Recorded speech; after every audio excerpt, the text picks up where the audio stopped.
morning or afternoon, depending where you are. Good evening. Thank you so much for joining us. I'm Gwen Preston of Resource Maven, and I'm very happy to be here today hosting this panel from first to last pour, the life cycle of gold producers.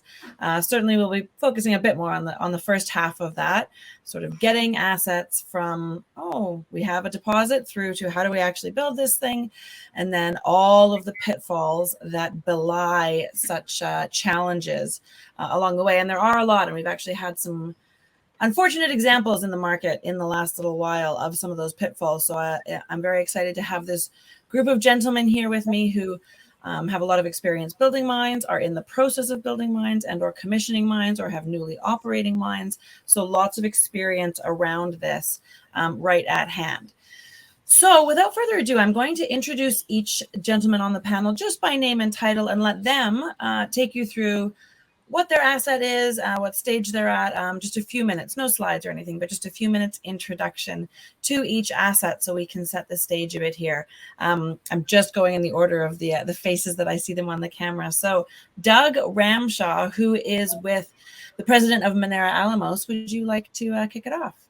Sure, absolutely. Like everyone here, we're a gold producer. We specialize in low capex builds. Right now, seemingly very smart in the inflationary environment.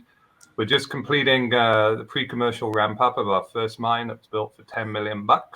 And the strategy is to build a number of these sequentially. We have PEAs out on our next two projects, hopefully bringing on the second mine early 2024 and the third mine probably 2026 to build a growth profile, of 150,000 ounces plus, but not putting all our eggs in one basket. That often with scale means the scale of your capex overruns and cost inflation can be directly proportional to that size of project.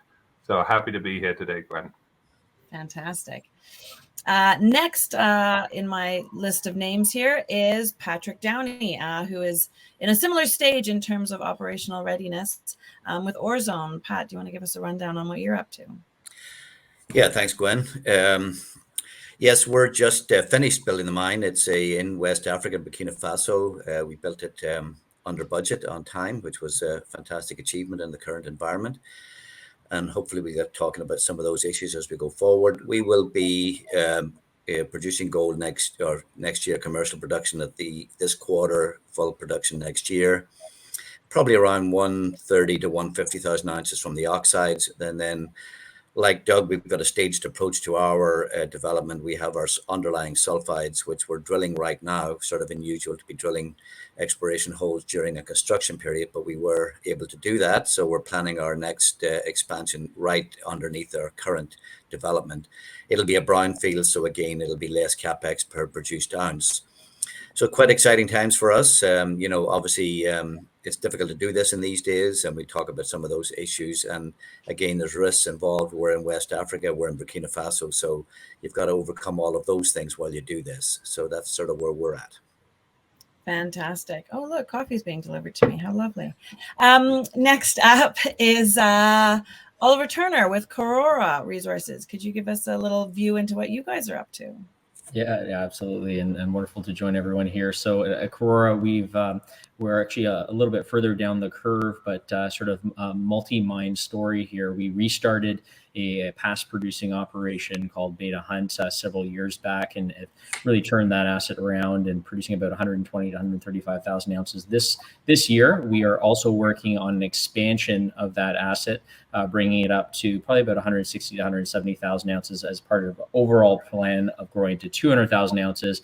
And we've certainly been navigating some tough capital environments in Western Australia with respect to the impact on supply chains and COVID. So we're happy to talk about that and how we've navigated through that.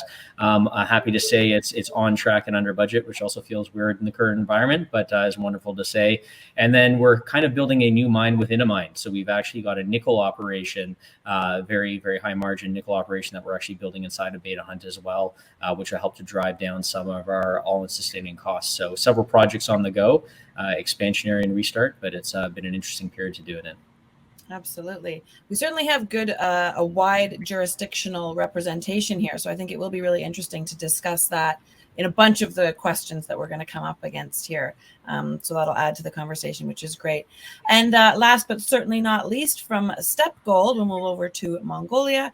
Anil Varich, could you give us a little insight into Steppe? Absolutely, and thanks everyone for joining the panel, and of course for the audience as well. Steppe Gold is a fairly new gold producer.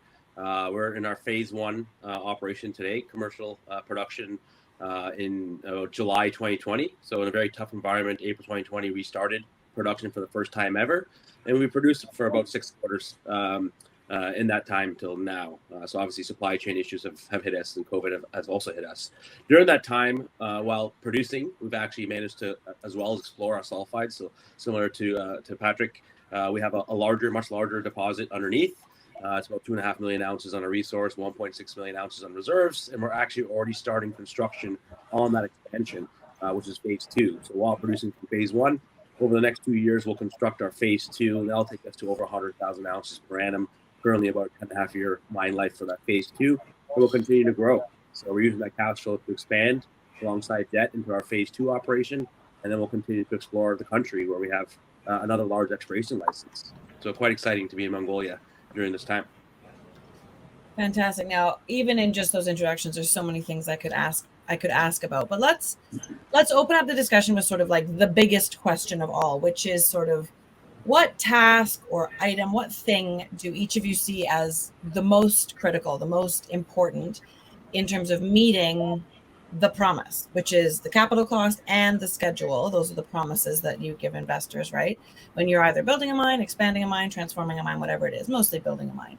What do you think that for single asset operators, what is that thing? What is the standout thing? Maybe it's the thing that keeps you up at night. Anil, we'll go in reverse order here. What stands out for you? So for us, luckily we're a very local team. So we have all our staff in country. So we actually managed to operate during COVID when you couldn't get in the country. So the people, manpower, not an issue. Mining, crushing, stacking, building up inventory to process, not an issue. Actually, we have 18 months of ore ahead of us to process if we never blasted or mined for the next 18 months. So all that's good. It's, again, going back to supply chain issues. So the reagents that are required to process this oxide ore, that's the issue. That's what keeps us awake at night, because without that, you can't produce or generate cash. Simple as that. It creates an overhang in your stock. People assuming you have to raise money if you're not in production, like we weren't for probably about 9 months last year. We avoided that, but that's certainly still a very real issue that is out of our control. That's an interesting, that's a very specific answer, and I think obviously pertinent to the times. I was going to get into some of those COVID impacts and whatnot. I know they've been very significant in lots of jurisdictions, and perhaps particularly in Mongolia. So that's a little segue into that. We'll get into that in a moment. By the way, audience, please, if you have questions to ask this group of this base of knowledge that we have represented here, please submit them. I will certainly. I'm starting with a few that I have prepared, and then I will absolutely jump into those from the audience. Oliver, what do you say is the critical path item when you're building a mine? Yeah, so absolutely. So for us, again, a bit of a different scenario. We have the Beta Hunt operation, which we've been expanding underground. We're very comfortable with the mining operation and adding a second decline there. If you sort of had 2 years of success in ramping up and turning around that asset. So the critical path for our growth plan was the expansion of our Higginsville mill. So what we were going to do is take that mill from about 1.6 to 2.5 million tons per annum. Now, certainly no stranger to anybody on this call. Late last year, that expansion had two things happening to it. So number one, capital costs were going up. And then number two, there was schedule risk. We all know about the tight labor markets globally. Well, Western Australia, which is essentially sealed off from the rest of Australia for 627 days, in fact, saw massive issues with talented labor. It's a very, very tight labor market. There's nobody coming in from abroad. So we saw schedule risk there as well. So what we ended up doing was we actually turned around and acquired a second mill. So that extra 1 million tons per annum of capacity we needed, we went out and acquired that earlier this year in April and actually jumped about 1.5 years ahead in terms of our milling plan. So our priorities are now refocused on that underground expansion and trying to accelerate that as much as we can, which we've been able to do. But the rate limiting step in Western Australia still remains that talented labor. It's a hotly contested market for talented labor across gold, base metals, of course, the iron ore industry, and certainly the booming lithium industry in Western Australia. So securing that talented labor for an expanded operation is something that we're very focused on. Yeah, interesting. Okay. Pat, a little bit of a different situation from the previous, or from Oliver's answer there. Obviously, you've just finished building a mine of scale. So what was the critical path item there? Can you limit it to just one?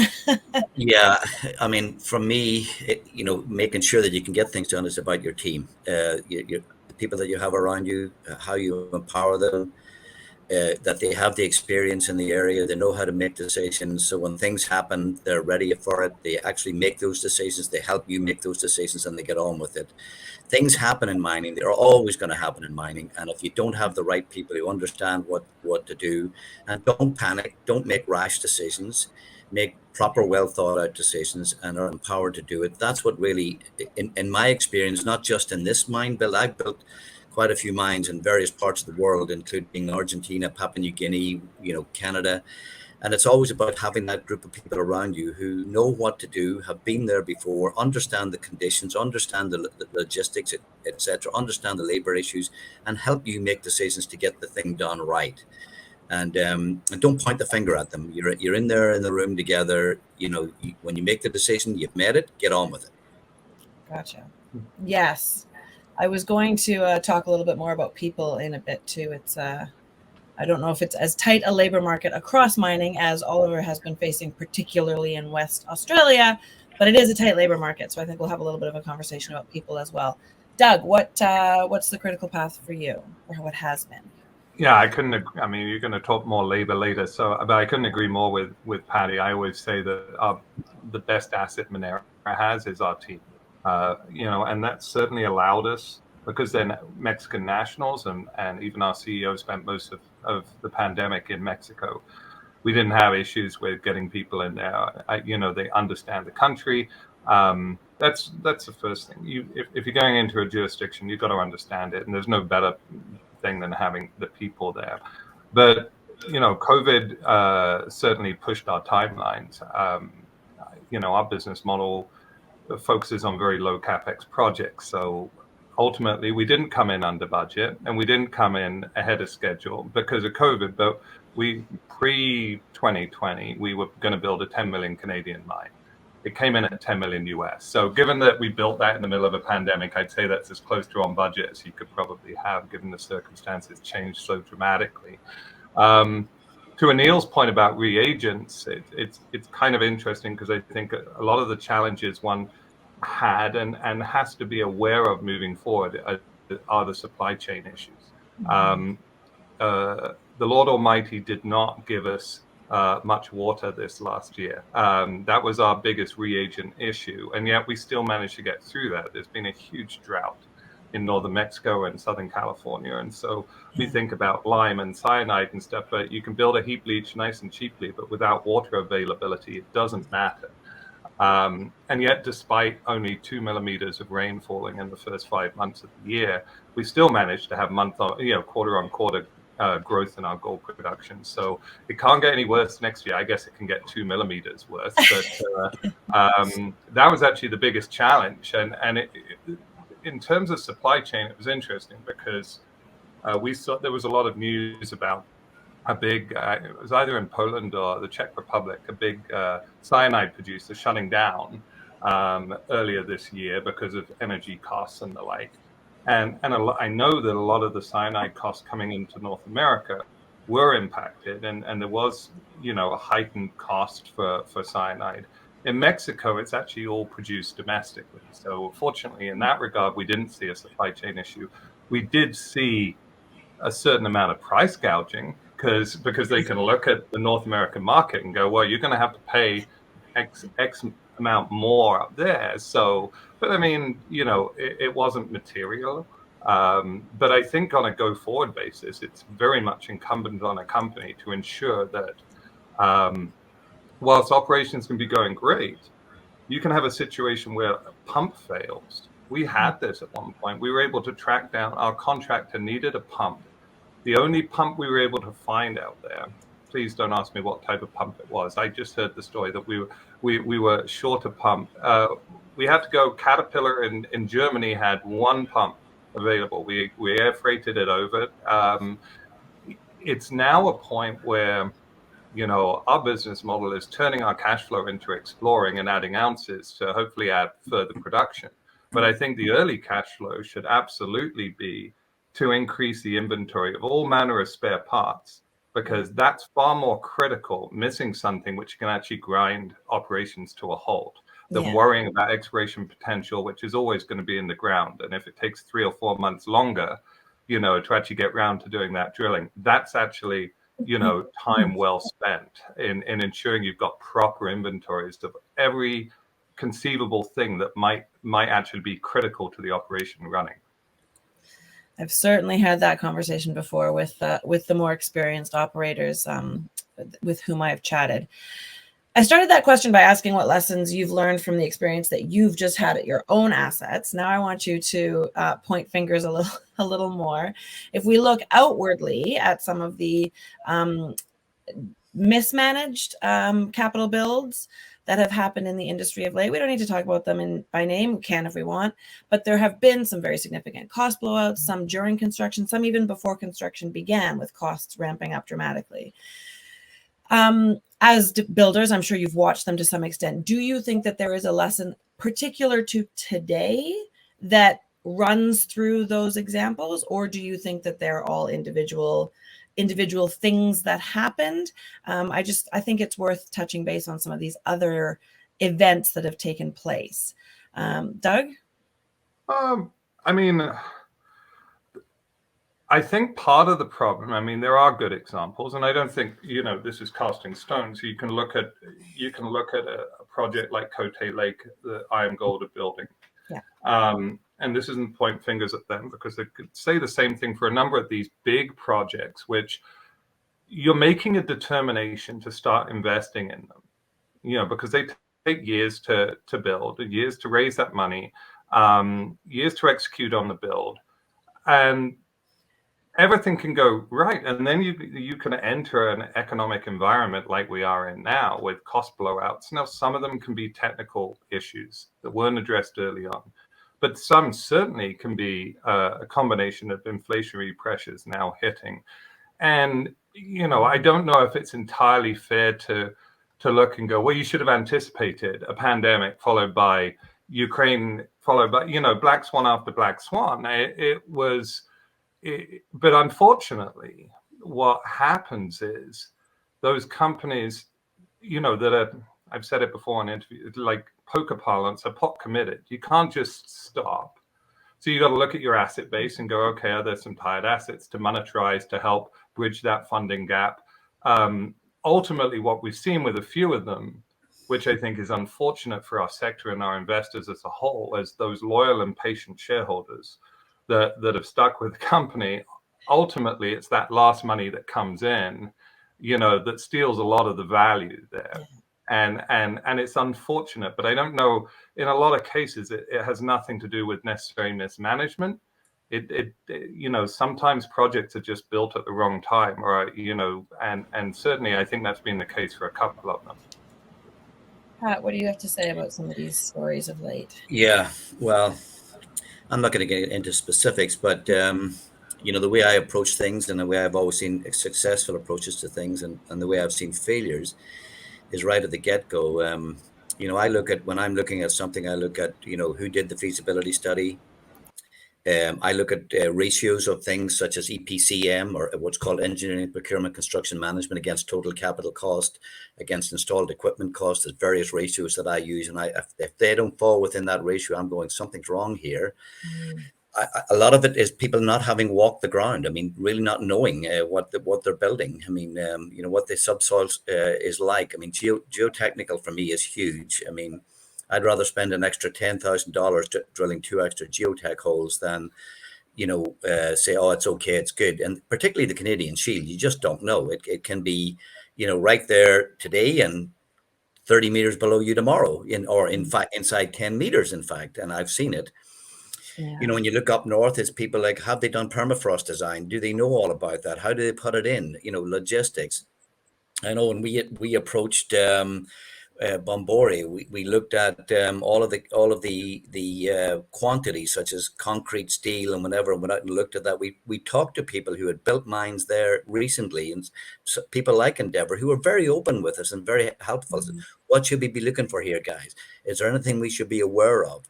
Is there something we should be, And we got a lot of input into that, and about the type of contractors to avoid, the type of contractors to use. He might be a bit more expensive, but he's going to get the job done. You're going to sleep at night. And so for us, if you haven't done that type of work, if you haven't got a team, it's no point in having someone who's a fantastic construction manager or project manager who's built refineries in Saudi Arabia for billions of dollars, coming to build something in northern Canada that's never seen the sort of weather and the sort of issues and the sort of things that you're just not aware of, and the sequence that you have to put things together in. So in West Africa, it's totally different than Canada, because I call it 360 construction. We don't have to put roofs on buildings. We don't have to do.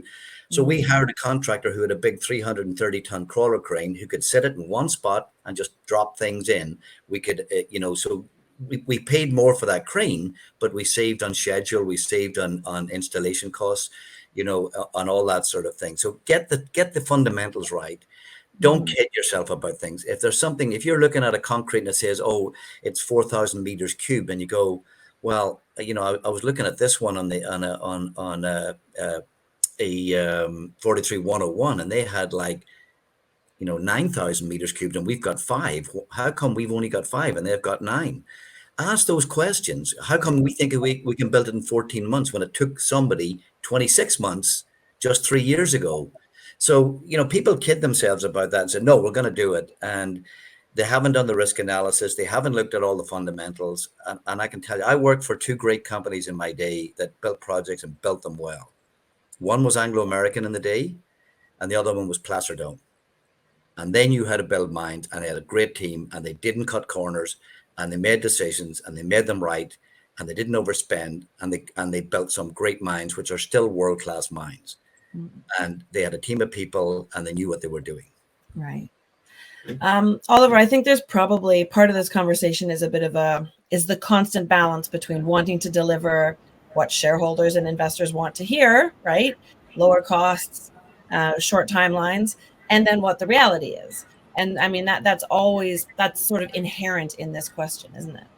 Yeah, no, absolutely. And making sure that you're setting realistic expectations, that obviously satisfy the market, but most importantly are based off of sound engineering. So sort of 2 things that Patrick mentioned sort of stick out to me there. Before you even put your first shovel in the ground is the level of requisite study. So we've seen several swings at the sort of construction off of a PEA or construction off of a pseudo PFS attempted in this sector over the last 10 years, and and there's been a couple of stumbles that have hurt everybody, right? So not trying to skip that necessary engineering and design step, maybe because there's a market window right now to finance your project. I think we've learned time and time again that at the best of times, this is an extremely tough exercise to build new operations, and there's always new challenges that we encounter. So getting the right amount of work done by the right people over the right time frame before you even begin to finance a project, I think is critical. Some groups have benefits of having lots of recent data. For example, with our nickel operation at Beta Hunt, we're actively mining right there. We have costs from yesterday, so we know exactly what kind of cost we can bake into that study. So using that is important. And then the second thing, again, sort of piggybacking off of what Patrick mentioned here, is communication. And if that's communication with people in the region that have recently constructed something, or even if it's a communication on your construction site, well aware of some operations where, let's say, individual EPCM or construction groups aren't communicating with each other, and maybe you have too many of them on site. So do you have a single leadership on site that's managing these groups, or is it sort of construction by committee? That ends up being a big challenge for a lot of companies. So checking those things off, doing it the right way, and look, we're all pressured by investors, and we need their funds and their support. But just set realistic timeframes, realistic expectations, and then if you beat it, it's a win for everyone. Give yourself a chance to be on track. Fair enough. And lots of answers already. Do you have anything to add about these recent stories and whether there's a lesson of late? Yeah, I mean, I'm not technical, so I won't go into any technical issues that some of these startups or build-outs have had, but I do feel that some of them have been forced to build, whether it's investor pressure or to keep a role or some roles within the organization. And that's an issue. I think if you're being forced to build something that you don't want to or aren't ready for, I think that's an issue. And I have a feeling, without putting any, some of the build outs anywhere in the world that you can point a finger at, there's some of those that we're kind of forced. We're forced to, and then you saw last money come in, the investors who've been supporting all the way through. There is some cases where actually most of the last capital came in, it came from all the investors. So it's almost like a rights offering. So you're giving the people to double down for last money in before you open it up. And I've been made aware of some of those from some of the bank relationships I have. So that's not the worst thing. It looks bad on paper when you look at it, and it looks like, oh wow, I can't believe this happened. There's overruns, and they just diluted all the shareholders. But if it's all the same, or majority of the same shareholders coming in, then they're doubling down on their own bet, and there's no issues. But I guess those are my comments. Okay. Yeah. Okay, let's bring it back to our own operations. As though I build mines. Anyways, to your own operations, and talk a bit about the topic du jour, which is of course inflation. And I wanted to ask whether labor cost or overall inflation, how you think those are impacting your operations. I mean, whether you're in the build or whether this is a go forward type, like an ongoing question, and whether there's any particular ideas that you're contemplating to manage that additional pressure. So what hedging or various different contract opportunities with providers on your site, or financings that you wouldn't have expected to do, but maybe now are facing because of inflationary pressures. Let's talk about this topic. Anil, what do you have to say about inflation? Yeah, so obviously in our phase one, it was built between 2018 and it was commissioned mid 2019 in the summer before COVID started, wet water commission. So the costs were kept relatively low. You're again a local environment. Mongolia is a cheap place to do business. We're still paying a well above average rates in terms of employment salaries there for the country. So that's good for retention. We're next to China, so we have a logistical and cost advantage versus a lot of places in the world. So we were able to keep costs low and build our first heap leach operation for $25 million US in about 14 months. And so, it all worked out for us in that phase one operation. I think phase two, yep, you're seeing one is, certainly inflation exists. It's going to. And the way we can minimize some of those things are, for example, not using diesel for phase two, but connecting to the grid. And we've already seen that offsets the increased usage and cost there, because diesel costs have increased significantly, not just globally, but in our region, given we're dealing a lot closer to the war than anyone else, given we're sandwiched between Russia and China.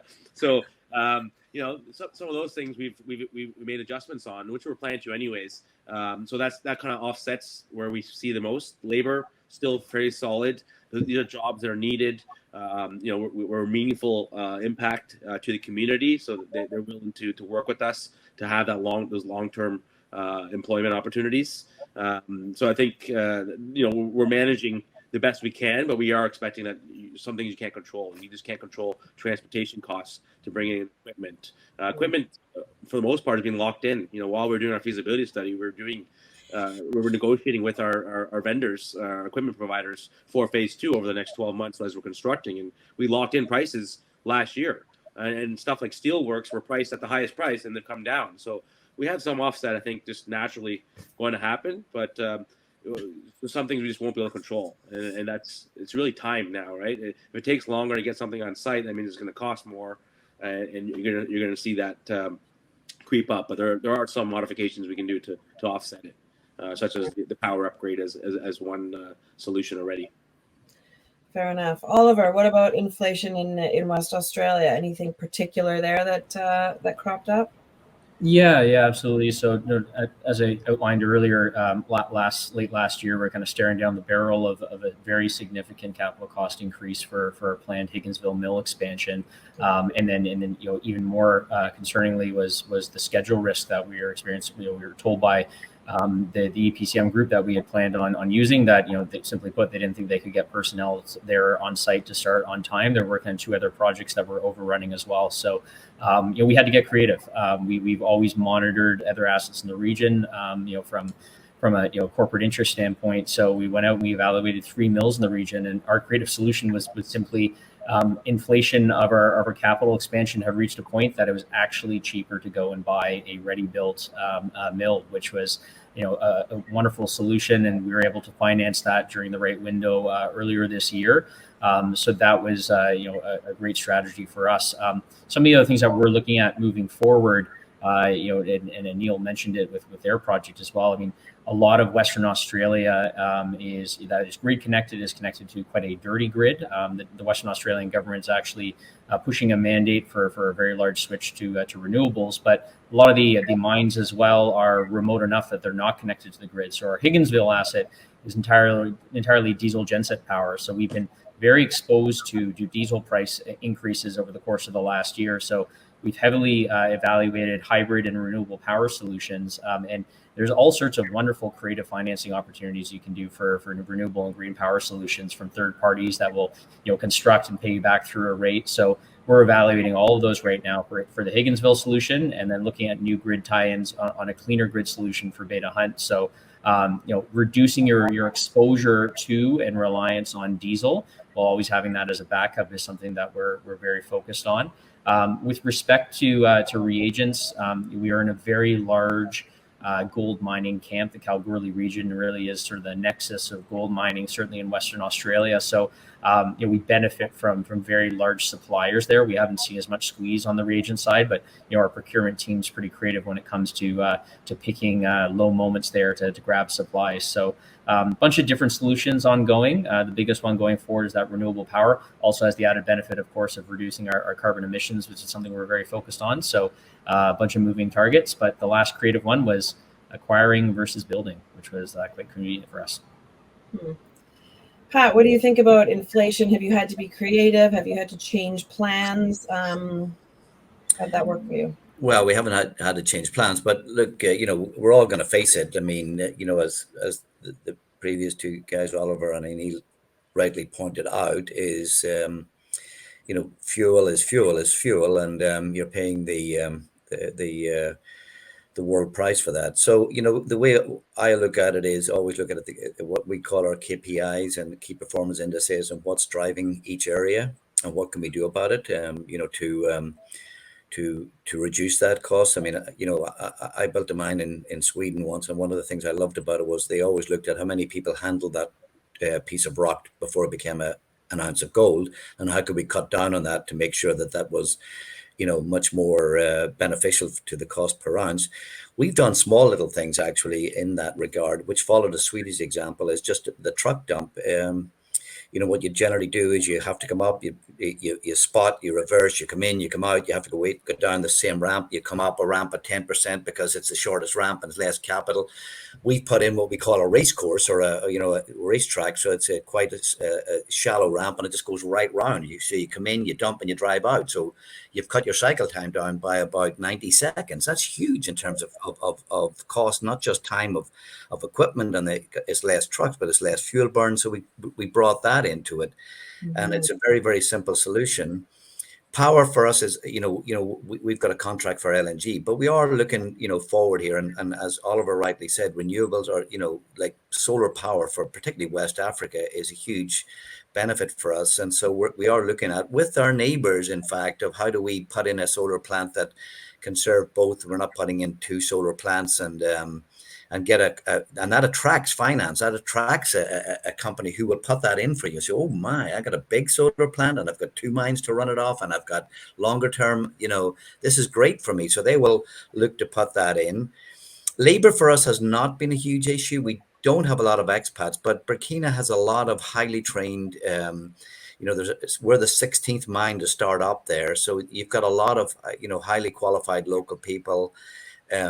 We've made a huge effort to train our local communities on things, so we don't have to bus them in and out. They're right there for us. That type of thing. Inflation in Burkina is different, like African countries is different. It's a lot of food stuff. It's what you put on the table. They're not going out and buying something in Walmart.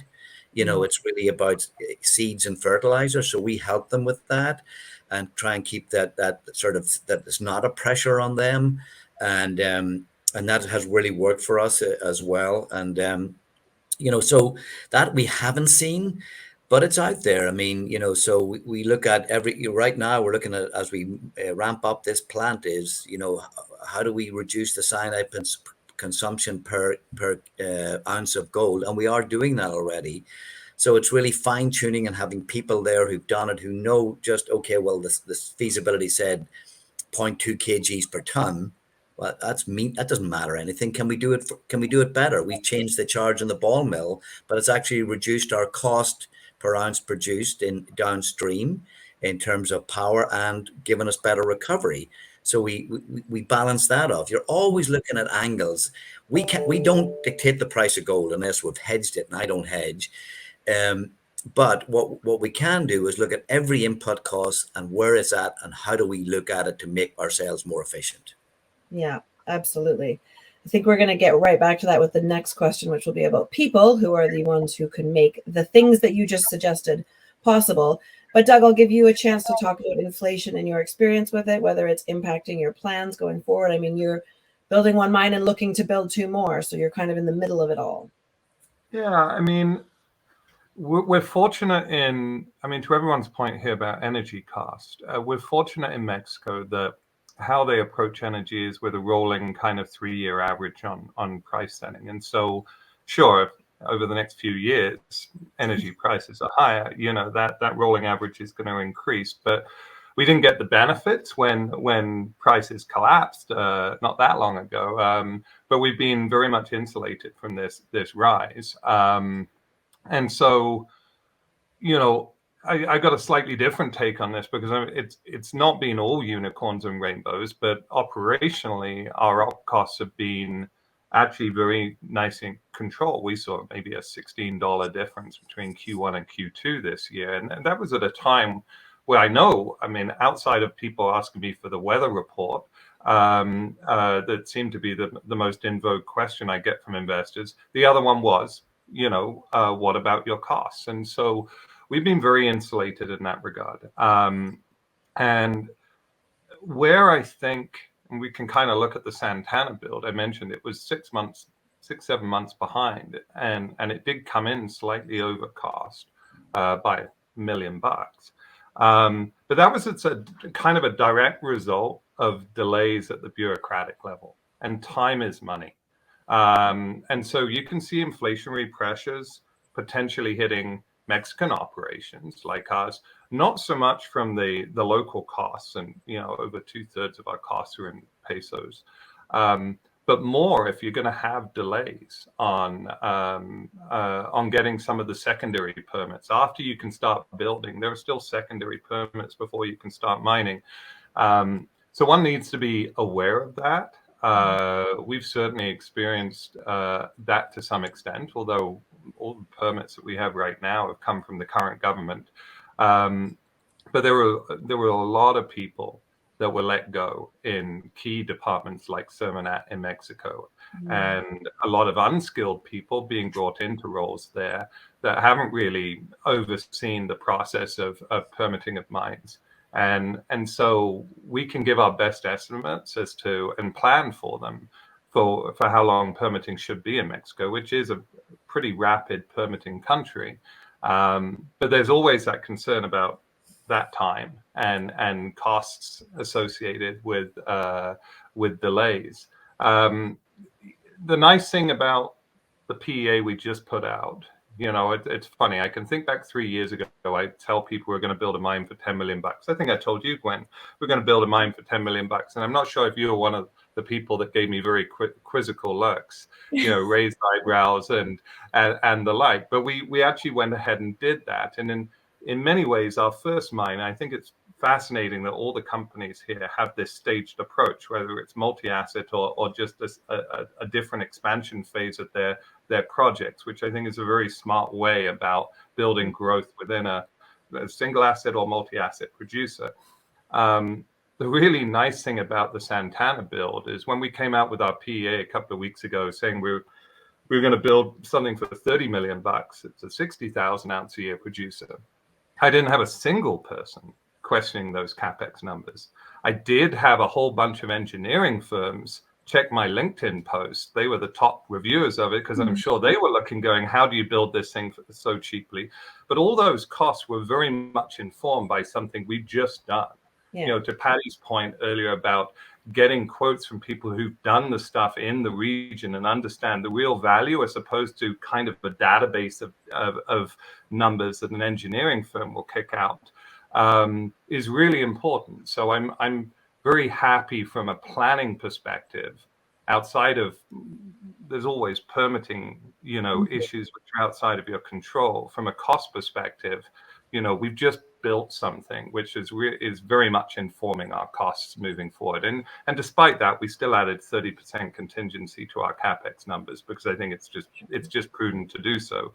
Just like we ran the MPV in our press release at 10% discount rate, even though the standard for gold companies is 5%. I think it's important to show that. You know, because let's face it, no one's actually giving you money at 5% nowadays. So, you know, they'll give you 5% to take your money off you in your savings accounts, but they're not giving you your project finance at 5%. So let's get realistic here. Let's take that into a question about money. Obviously, you guys, well, Doug's going to have to go out and raise $30 million to build this mine, the next mine, sometime in the future here. Obviously, interest rates are going up, so debt is becoming more expensive. At this moment, equity interest in the markets is very low. It's across broad markets. It's like everybody else is joining the mining party. In this context, as money is getting more expensive, how do you see that impacting how single asset developers or newer developers could or should proceed with the cost side of building mines, like accessing capital? What advice, as someone who's been there, what might you do given the current capital environment for trying to build mines? Let's keep we're running out of time and I have so many more questions. Doug. Yeah, we'll raise, but we'll take debt on to build our second project. You know, we're debt free right now, and the whole point was you get the first one up and running, it's producing cash flow. It's effectively the equity component to a debt package you put in place for the second one. And I've had this conversation, you know, and well before we receive permits, I'll address that in the market by making sure that I have a funding package out there in place, you know, that sees us likely take debt on upon receipt of those permits to build, to remove that concern in the marketplace that would otherwise be there.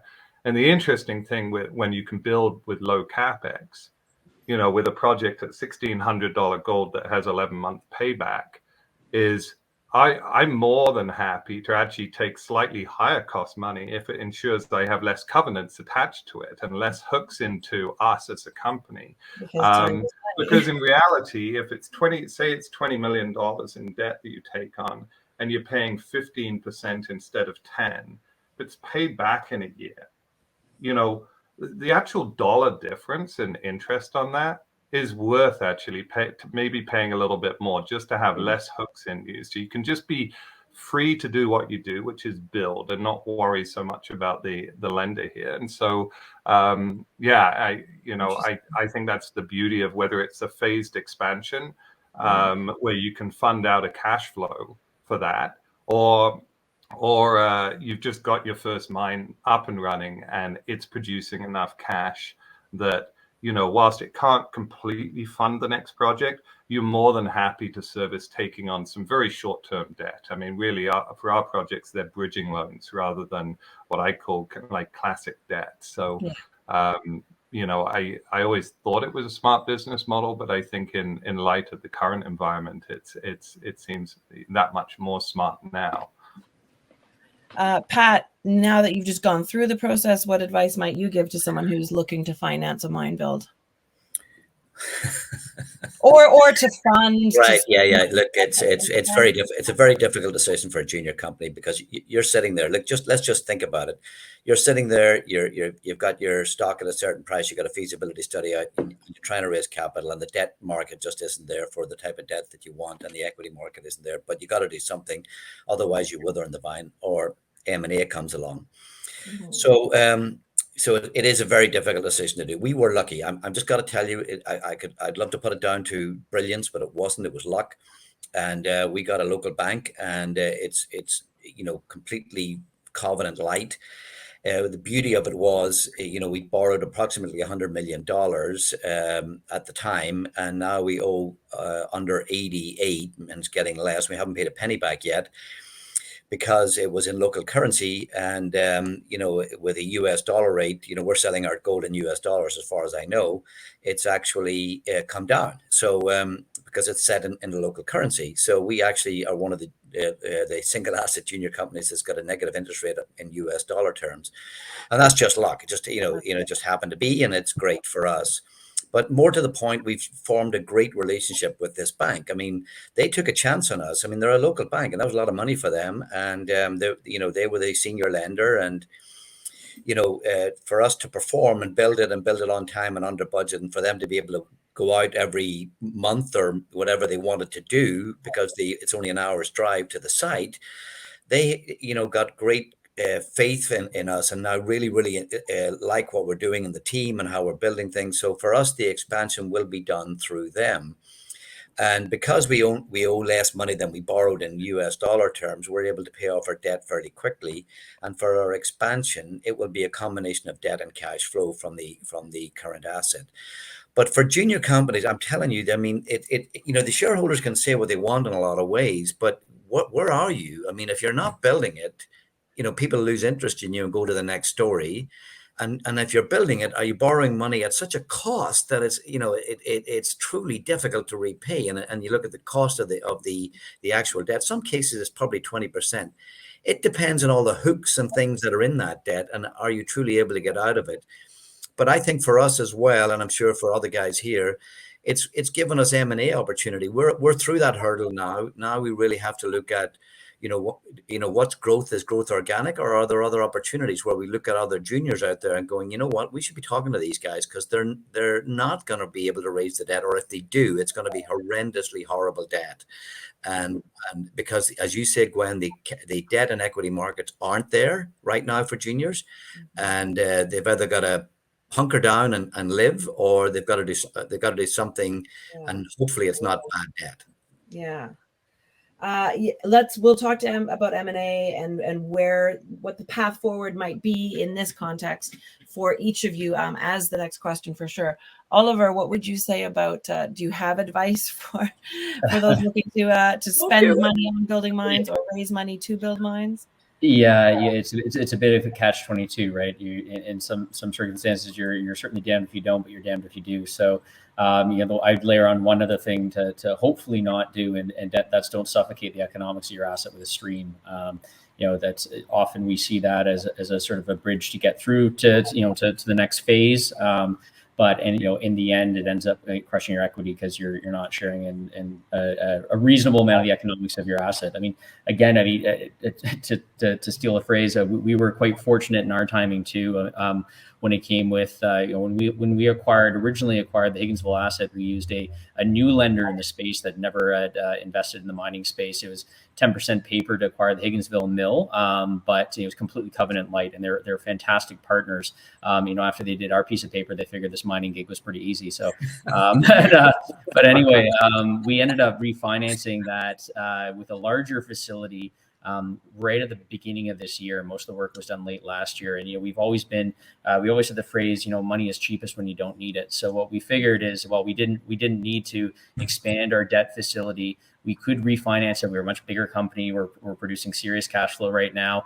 We're well covered for our growth plan. But we refinanced that with Macquarie at about half the interest rate we had previously. And then we threw on a revolving credit facility, standby facility, which we have no intention on drawing down. But we knew, if there ever was a stormy day that came forward, we would have that locked in at a much lower rate. Now, again, timing was fortuitous, certainly, 2-3 months later, the Fed started raising rates and we all know where that's gone. So it was good to put that in place. So maybe some advice would be, it doesn't look like there's any, sunshine on the horizon right now, but if a window does arrive, you do have to move quickly when those windows are there for sure. And definitely capitalize on those when they present themselves. But it's a tricky situation. We're looking at, several assets ourselves. We always are as part of our mandate. Where they don't have the balance sheet to move their projects forward, does it make sense to leverage ours?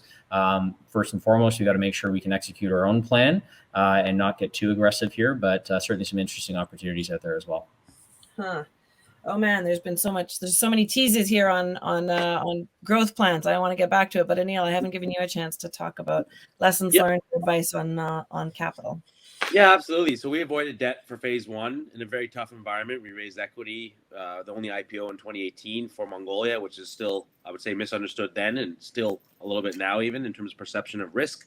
We've shown that there wasn't really a risk. We built a mine with the government support. We did utilize a stream that didn't encumber the upside for our investors because the upside is really on the phase two.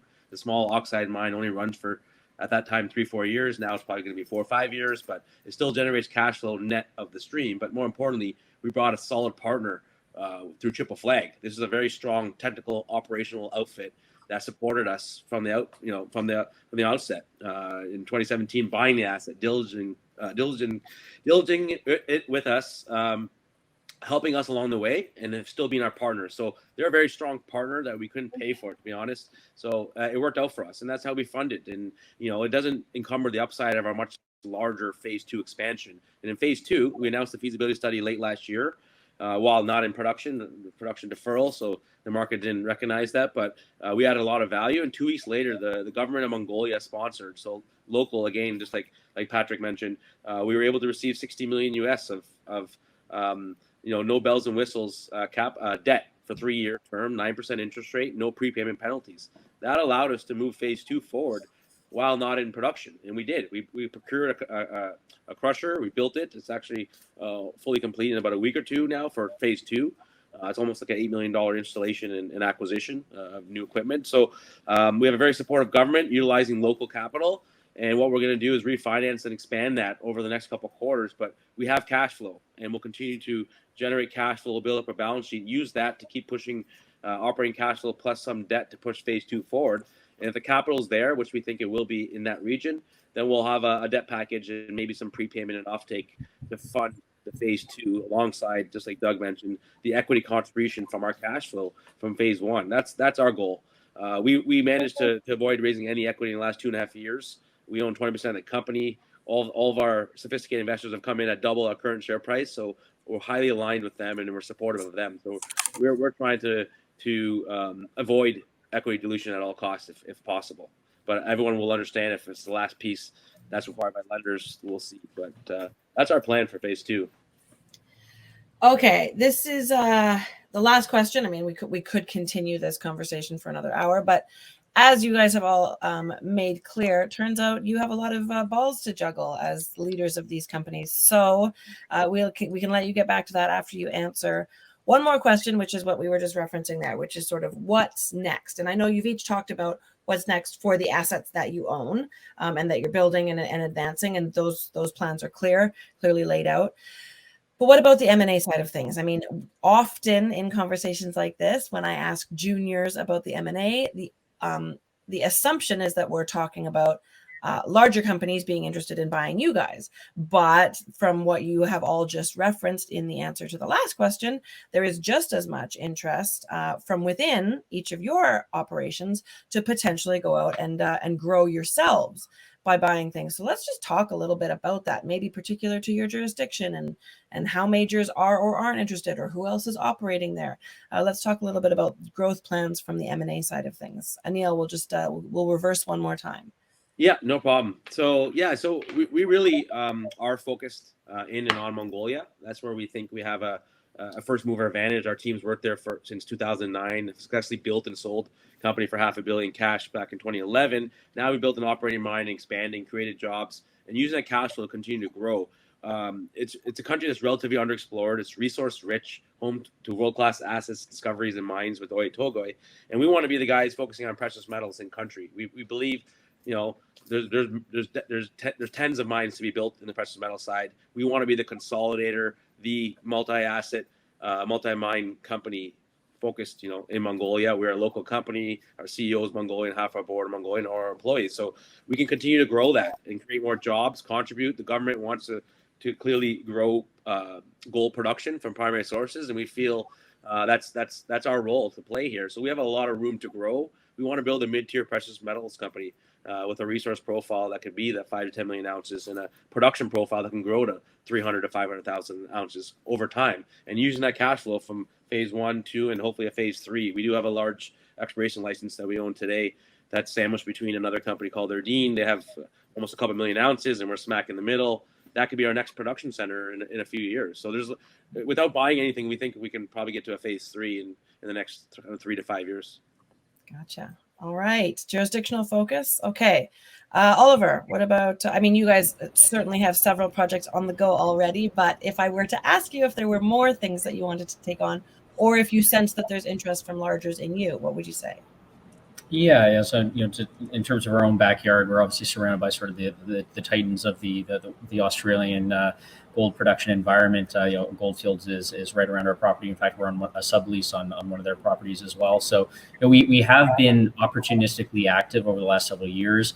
I mentioned the mill previously, but also we acquired the Spargos gold mine from another company right during the pandemic, actually, for about $4.5 million, and that thing is cash flowing very nicely for us right now. So when valuations move, and particularly relative valuations move in a direction, what you want to make sure is that you've already got your technical work done. So what we do throughout the cycle is assets that we think are high quality with groups that we like. We're always doing work on them, making sure that we're up to speed on what they're doing. And then, if market conditions move in the right direction, we'll reevaluate those looks. Ultimately, it's capital deployment. Where's a dollar best spent? Can you get $3 out of your own assets, or is there somewhere else where you want to spend your money? We've talked about this nickel operation, which is wildly exciting. You could achieve $150 an ounce off of our AISC, which means a lot for us. And Doug, I'm not trying to steal any thunder here, but it is a mine within a mine. But we're building it for $7 million upfront. but that's we're kind of cheating because we've got all the infrastructure in place. So, but anyway, so there's great ROIs on projects such as that. We're always looking at what's in the region, and when valuations move in the right direction, we can be more aggressive. But we're on the path of becoming 200,000 ounces a year plus. Ultimately, this sector plays in two ways. One is margin, the second is scale. If you get both of those, you can become a seriously meaningful player in larger indices and things like that. So we look at everything. Gotcha. Okay, Pat. I know. I know you can answer. Yeah, so I think it's a lot of great points there. I would say first, there's three key things. You talk about location. Well, for me in M&A, it's discipline. And you really have to not get caught up on somebody else's asset, etc. Secondly, I think it's important that you really measured against where you could spend your own dollar in your own backyard and with your own project. So, every dollar counts here. So you really have to figure that out. It's all nice and handy saying we've got another asset and we've done another deal and it's a big splashy thing. But really, have you looked at it from the point of view of if we bought this and issued equity or whatever, would we get a better bang for our buck doing it internally? Mm-hmm. But the other key thing is opportunity. I've been involved in a lot of M&A and they've generally been very successful. And it's looking at something that, maybe you see something that they didn't see. I think that, I'll give an example is, I was on the board of Claude. It was a broken down story. We turned it around. We were doing quite well, actually, but we were a single asset company. And couple of things occurred that you don't have to tell the market, but it tells you, boy, if this did really happen, we'd be in trouble here. And then, along came, people knocking on the door, and we decided to have a look at it. And one of them was Silver Standard, SSR. And I said, well, why do you want to look at Claude?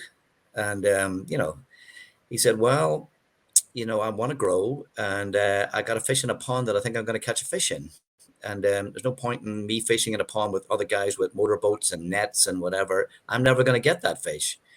So I have to start somewhere, and I have to maybe start here. And I think there's opportunity here. And I said, where do you see the opportunity at Claude? He said, well, I think that the mill can perform better. I said, yeah, I think you're right. And we've got the capital to do it, and and whatever. And we did a deal that was great for everybody, and that's great M&A.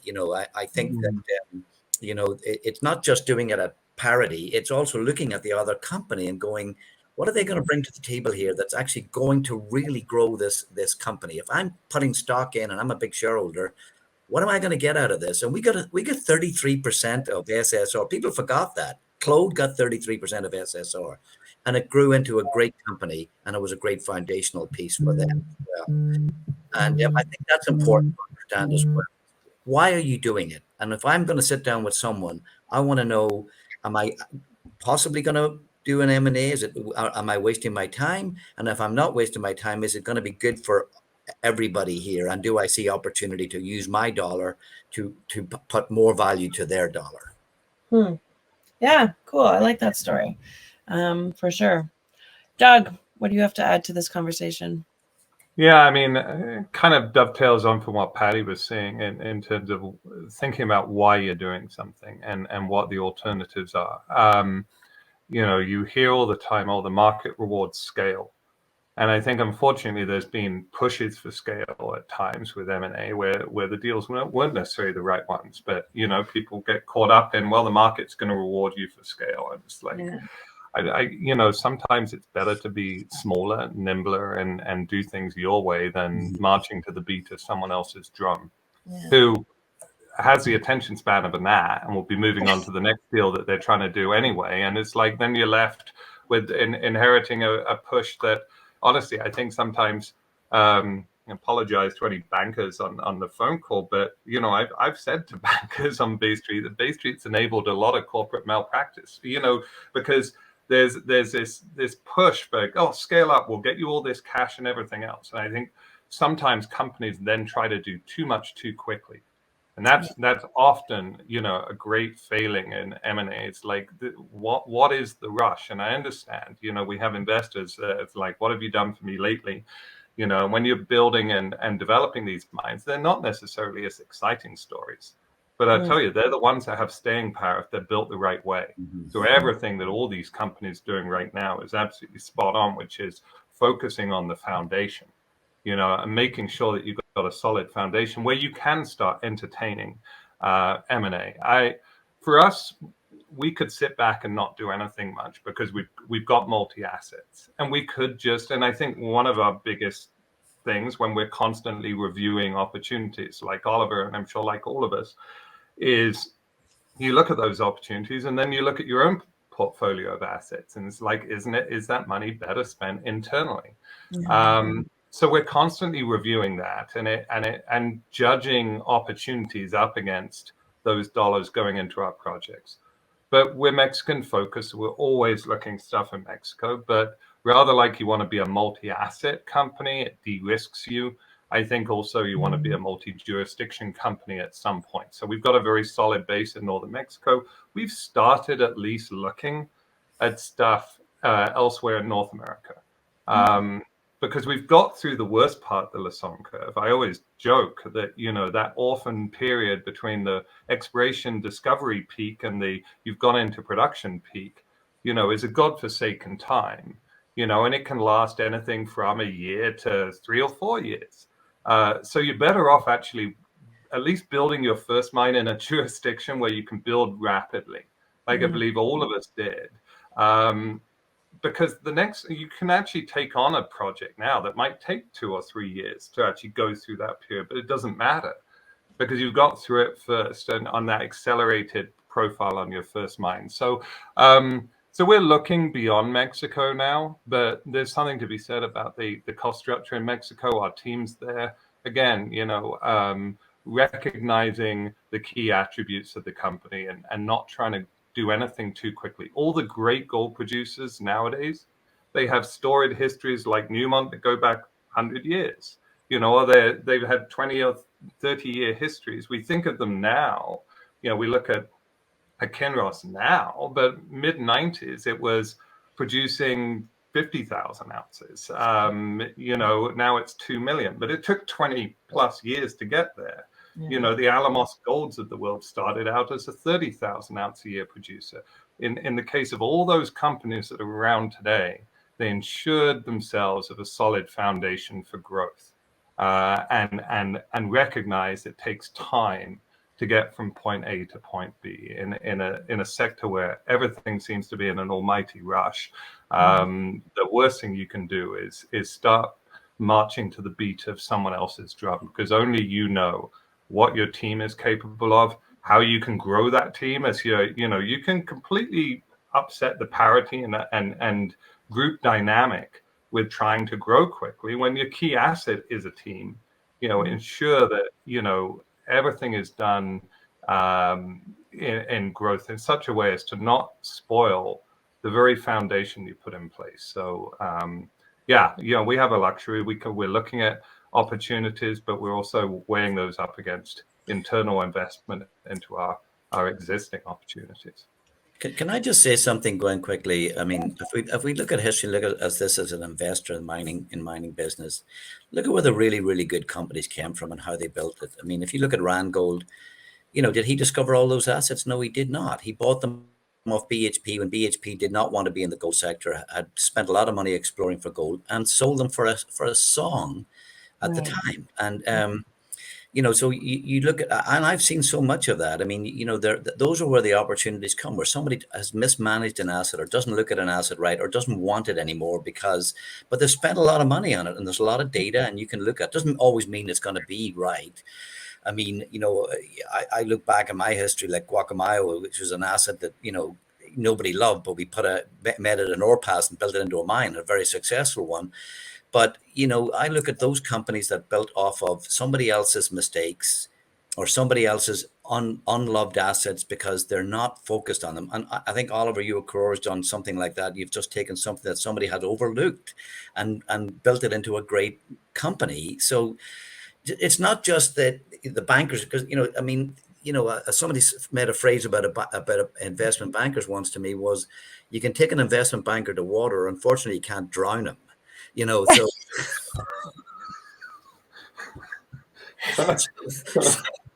So they pitch you ideas. If you haven't thought about those ideas yourself and haven't been looking at them in your own, you're not doing your own job anyway. These guys pitch you something you already know. They just want a fee. Sorry to say that, guys, but that's sort of what it is.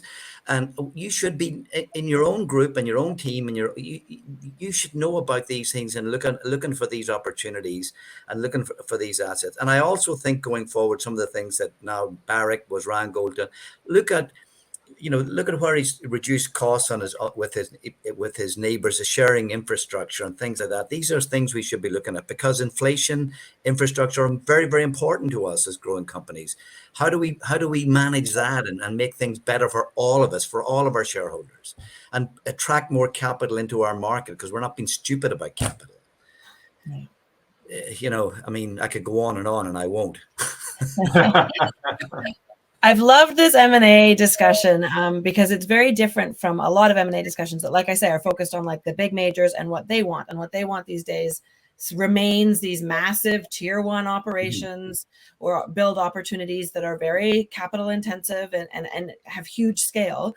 And what your four companies are doing is very different. And I think that and Patrick's point about finding opportunity that's been overlooked. Well, I think that this focus on only tier one assets and having very efficient, therefore that being a way of having an efficient large mining company is leaving a lot of things to the side that don't deserve to sit on the side. So I love this conversation and that you that companies of your scale and outlook are pursuing those. So yeah, super interesting conversation.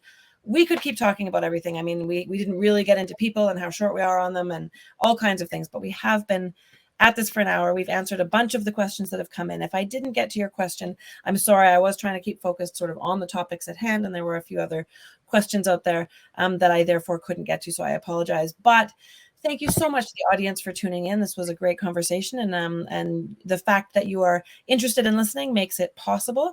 And of course, thank you to Doug and Patrick and Oliver and Anil for participating and sharing your insights on the life cycle of gold producers. And hopefully we can all chat again soon, maybe in better markets. That's a topic that we didn't get to. But, 5 years from now? 5 years from now. Let's check back in. All right, everyone. Thanks very much for your time and attention. Take care, and we'll see you again soon. Thank you, Gwen. Thank you, everyone. Thanks, guys. Thanks, everyone.